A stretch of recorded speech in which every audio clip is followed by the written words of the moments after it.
As you can see, those are some pretty nice burgers in my opinion. Alright.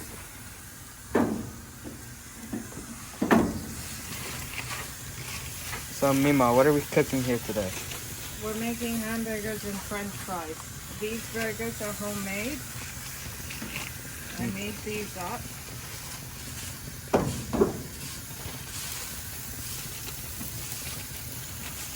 Alright. And now we just have to cook them. Okay. They're about 14 ounces. So as When you you cook them, you should get about 10-ounce burger. see, those are 10-ounce burgers. Oh my God. When you cook them, they'll be 10 ounces. Yeah. They're about 14 Yeah. ounces now. And we have fries over here, homemade fries that I cut. Yes, I cut. The cameraman himself. I will not specify who I am because I'm gonna have a whole self-promotion bit at the end of this.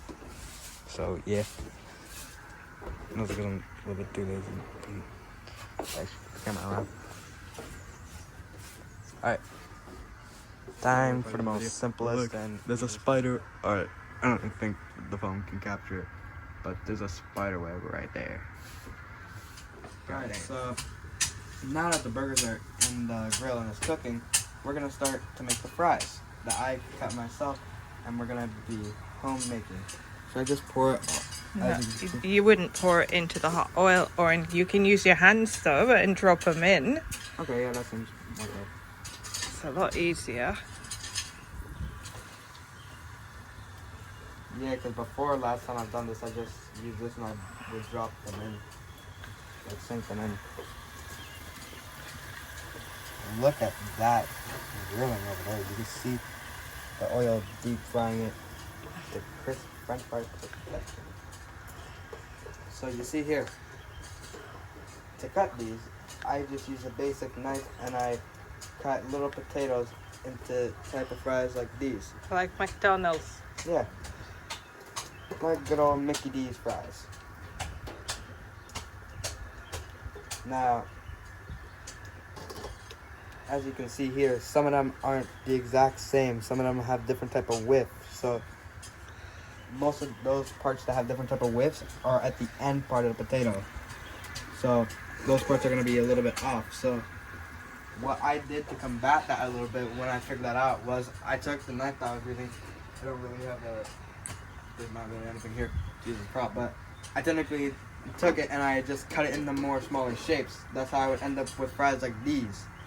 Very thin ones, or fries like these. The process to make the fries takes a long time to cook, so while we're gonna be waiting, or while we're waiting for this to cook, we'll continue working on making the burgers. We'll be back after. Burgers now. Ah, look at that. You can see that. Plain broiled. Yeah, This barbecue is a Viking. professional, bro.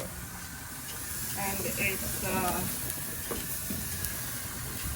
You don't really have to say the model. You can just say it's a no, it's Viking. a Viking. That's why it'll give you perfectly flame broiled burgers.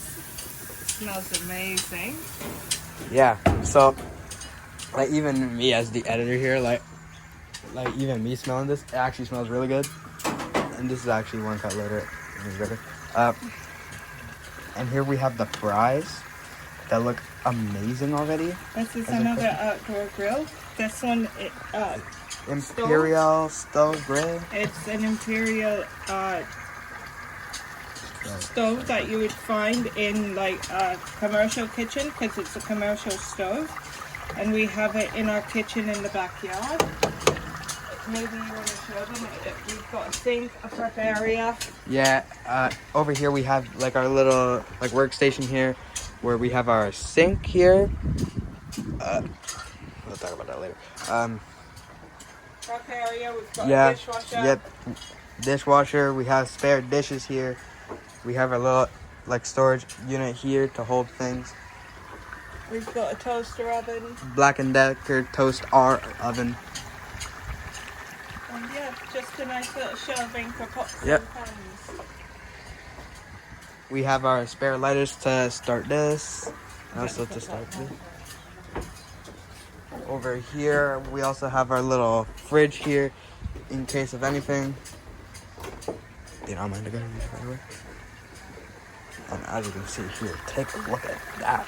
They call me a...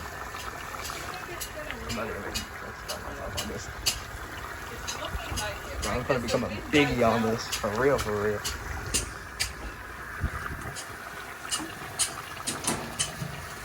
Alright, so we're opening it back I'm up. just checking. Okay, so we're just checking.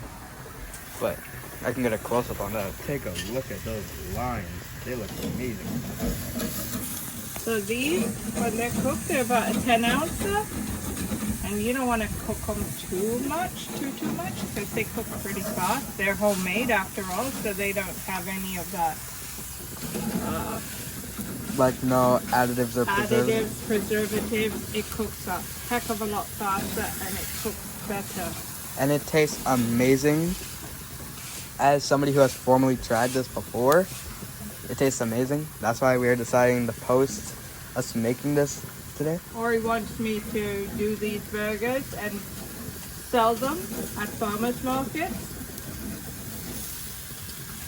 to have a net source of income, so to speak. Yeah, because they would sell it. Me personally, I'm just saying. They're tasty. Alright, time to grab this.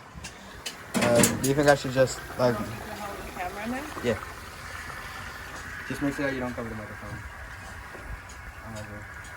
Yeah, so as you can see here, I am a totally professional on deep frying, and I know what I'm doing here. Do not try what you see at home here, kids, or anybody who's watching this, because this is very hot oil, and you can get hurt if you try this. So as you can see, it's cooking. We just gotta let it cook for a little bit longer, and it'll be a crispy French fry. Okay. Yep. An update on the fries. Yes, I will make random clips about this stuff. Take a look at it. Look at that oil bubbles here. We have Mama Chavez coming back to flip them. And, ooh, take a look at those. They look Beautiful. Yeah, they look amazing. I'm speechless over here. Ooh. Let's see firewood cooking. That's when you know you're cooking good. Oh yeah.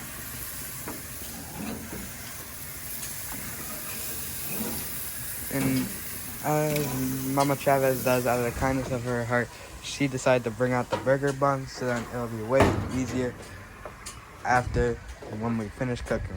We don't normally make hamburgers and fries for dinner. We cook from scratch every day, and a lot of the stuff comes from the garden below, which we have, and there's a lot of herbs and spices in the front of the house as well. But today we wanted to do something different, something special. We didn't want to go to McDonald's or anywhere to eat. We wanted to still make it fresh from home. So we did our own homemade French fries, Oren did. And yep. I did the homemade burgers. And the only thing that I actually picked up from the store were the buns.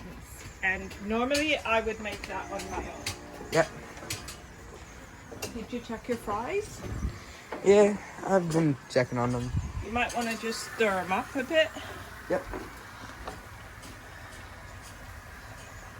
Not like stir them up, turn them over. Yeah, yeah. Yeah, but look at that. Yeah, but softly, Oren. You're breaking it. Oh yeah, I can see some of them.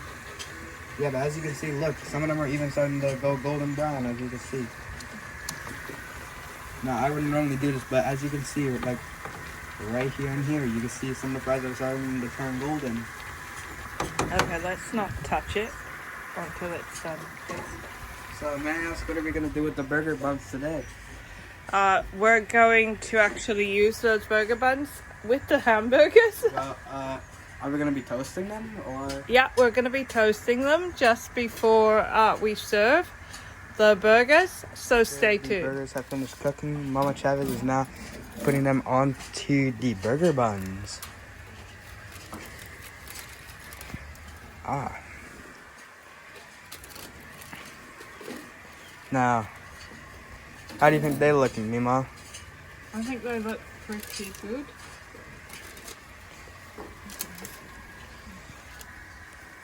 Now I'm just going to leave these to stay in the oven and to keep warm Okay. until The French your fries. French fries are done. Yep. Let me bring this inside. Alright. So, getting back from Mama Chavez, she said that this process may take another 20 minutes. We'll see you back after 20 minutes or less, I don't know. Okay, so after 15 to 20 minutes, the fries have finished cooking. That's on the gas, right? Hot fire. Yeah, how do you think it went out good with the fries? I think you did very well. They're very crispy, I can tell you that much. Me, personally, I think I could have done it a little bit better if I added seasoning. Well, If I added like seasoning like Goya, it would have probably tasted a little bit better. well, you can add things afterwards, right? Yeah, like That's salt. the beauty about doing this. Even McDonald's adds their salt at the end. Yeah, that's why if you just say, can I get no fries, you can just get a whole fresh batch. Yeah, no salt. And then just ask for your own. Alright, and we are turning off the fire, and y'all saw that little poof. Okay. Now, actually, to prevent me from dropping this, I'm gonna drop the phone up here. I'm gonna move this all the way over here. I'm gonna take you back.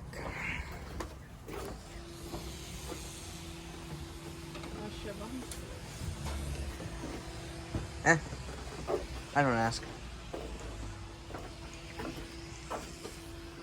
Okay. We're bringing in the French fries. Not too much.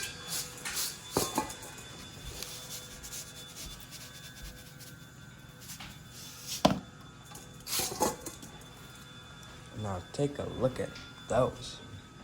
Those look amazing. I'm gonna take a fry myself and I'm gonna try it. Wow, that's okay. It tastes really good. You better call that lady. Mama has also prepared the vegetables like the tomatoes, the lettuce, and the onions and the pickles. Also the condiments and bringing in the burgers. When I'm making the burger patties, I use 3 pounds of beef, all beef from the store, 3 pounds of ground beef. And then I put that in a pan. I add 2 eggs to it.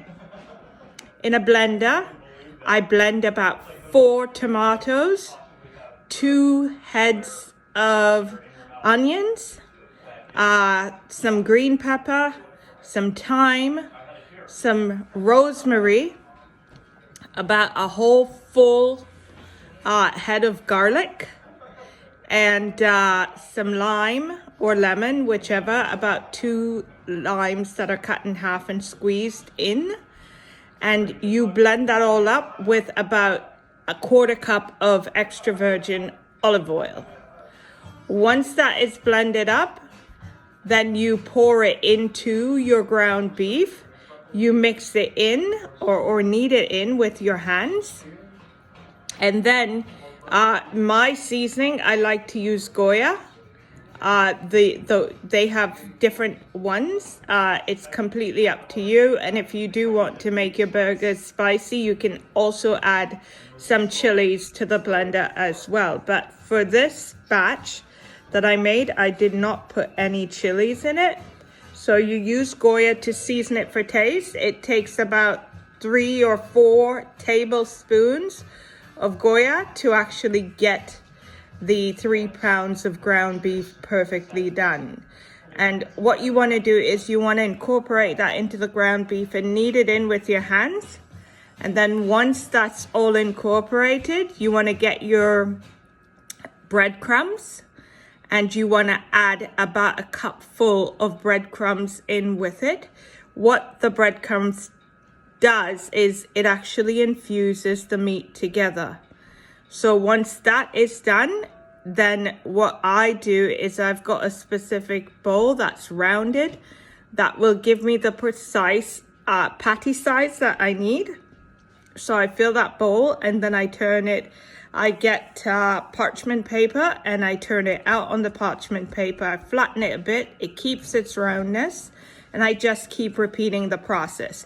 Once the parchment paper is full, I put another piece of parchment paper on top and I continue to make the patties.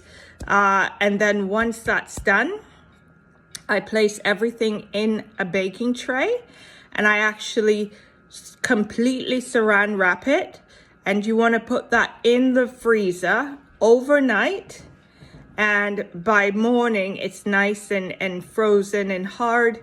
You can then transfer those patties into a Ziploc bag and it'll last you for as long as you need to keep them in the freezer. Now, once you're ready, all you do is pop them out of the freezer, make sure your grill's nice and hot. You put them on the barbecue grill, or you can grill them in the oven, or even on a skillet on top of the stove. But they are going to come out juicy, tasty, absolutely 1,000,000% delicious. But that's the Mama Chavez way of putting together her beef patties. And one of the things that I like to do as well is I use the same recipe, and you can make smaller patties and you can do them as sliders, or I use it to make actual meatballs, and I make meatball subs, and I actually do tiny meatballs and I use those in my spaghetti. So it works always round, but it's the Mama Chavez recipe and it's the Mama Chavez way of doing things. And yeah, that's it. Okay, this is at the end of the video, so this is gonna be my little self promo bit. But hi, I'm Gosi. I'm the one who edits these videos for Mama Chavez. And if you wanna find me on other places except here, you can find me on my YouTube, Twitch, or TikTok.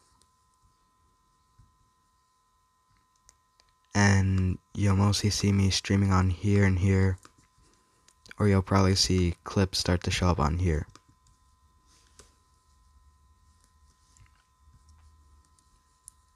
And I've been editing this stuff for most of the time, so yeah. I think this is a good end credits part.